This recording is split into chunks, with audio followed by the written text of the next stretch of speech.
अमलाक संपत्ति बेच कर जाते हैं।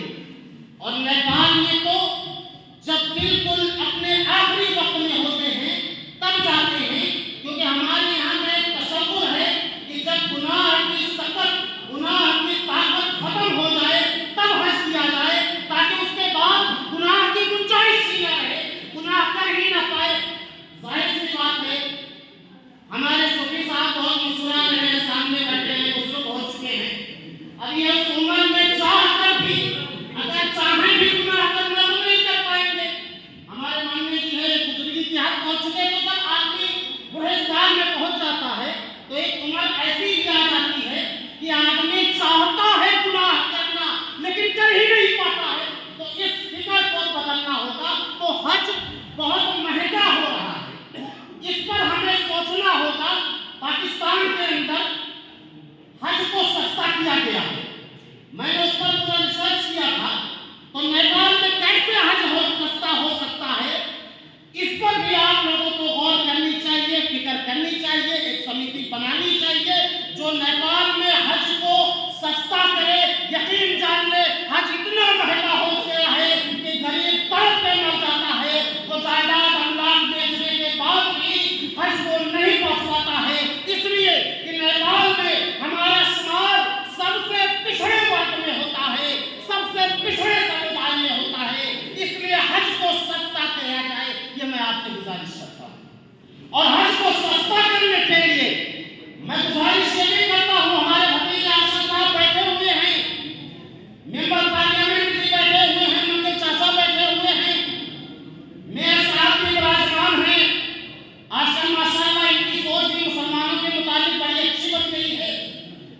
तो मैं गुजारिश करूंगा कि आप लोग हुकूमत को समझाएं, हुकूमत को बताएं कि अब मुल्क के अंदर जमहूरियत आ चुकी है, गणतंत्र आ चुका है। सिर्फ एक धर्म के प्रमोट के लिए, एक धर्म को आगे बढ़ाने के लिए आप दूसरे धर्म को दबा नहीं सकते हैं। नेपाल में मुसलमान तीसरे नंबर पर, हिंदुओं के बाद, बुद्धिस्ट के बाद तीसरी सबसे बड़ी आबादी है। इस प्रदेश में तो दूसरी सबसे बड़ी आबादी है, इस जिला कपिलवस्तु में दूसरी सबसे बड़ी आबादी है। तो हुकूमत सिर्फ मंदिरों को पैसा न दे, सिर्फ मठों को पैसा न दे, बजट उठा के आप देख लीजिए, बजट का 1% हिस्सा भी अल्पसंख्यक समुदाय को नहीं दिया गया है, मुसलमानों को नहीं दिया गया। बजट में नाइंसाफी होती है। हज के लिए एक मुख्तस होना चाहिए बजट। और मैं तो ये कहूँगा कि सिर्फ हज कमेटी के सदस्य नहीं, बल्कि सऊदी अरब की तरह यहाँ के जो गरीब अवाम है, कम से कम 100 गरीब अवाम को फ्री गवर्नमेंट हज कराए। जैसा कि आप अभी हमारे 2 नंबर प्रदेश से मुख्यमंत्री जी एक पूरी लॉबी लेकर अयोध्या गए हैं। हमें इस पर एतराज नहीं, हमें एतराज इस पर है कि सिर्फ एक धर्म को प्रमोट किया जाता है, दूसरे धर्म के लोगों को भी आगे लाना चाहिए। और हज ये हमारा मुकद्दस फरीज़ा है, हर मुसलमान का ख्वाब होता है, उसकी तड़प होती है। मैंने तो हज भी किया है, उम्रा भी किया है। मेरे अब्बू जो कर कार्यालय में रिटायर्ड इंस्पेक्टर थे, उनके हज की तड़प को मैं देखा था कि जब वो हज करके आए, कोई दिन ऐसा नहीं गुजरा, कोई लम्हा ऐसा नहीं गुजरा जब वो शेर न पढ़ते रहे हो, दिखा दे या इलाही वो मदीना कैसी बस्ती है। हमेशा इस शेर को गुनगुनाते थे, पढ़ते थे। क्यों? वो मोहब्बत को तड़पती। और अब्बू कहते थे कि जब आंखें बंद करता हूँ तो ख्वाब में से हरमैन नजर आता है, या मक्का नजर आता है, या मदीना नजर आता है। ये मेरे वालिद साहब कहा करते थे, मैंने उस तड़प को देखा है। मैंने मौलाना ज़हीर चचा को देखा, हमारे सामने विराजमान है, एक हज कर चुके, हमेशा तड़पते रहते हैं कि काश एक बार और उम्रा कर लूं। उनकी तड़प को, उनकी जज्बियत को मैंने देखा है। तो मैं गुजारिश करूंगा कि हज सस्ता हो, गरीबों को फ्री हज कराया जाए, कुछ कोटा मुख्तस हो, जिस तरह से बहुत से धर्मों के लिए। इसके अलावा इंटरनेशनल हवाई अड्डा बन चुका है हमारा फैलावा। मैं गुजारिश करूंगा कि अब बजाय काठमांडू के इंटरनेशनल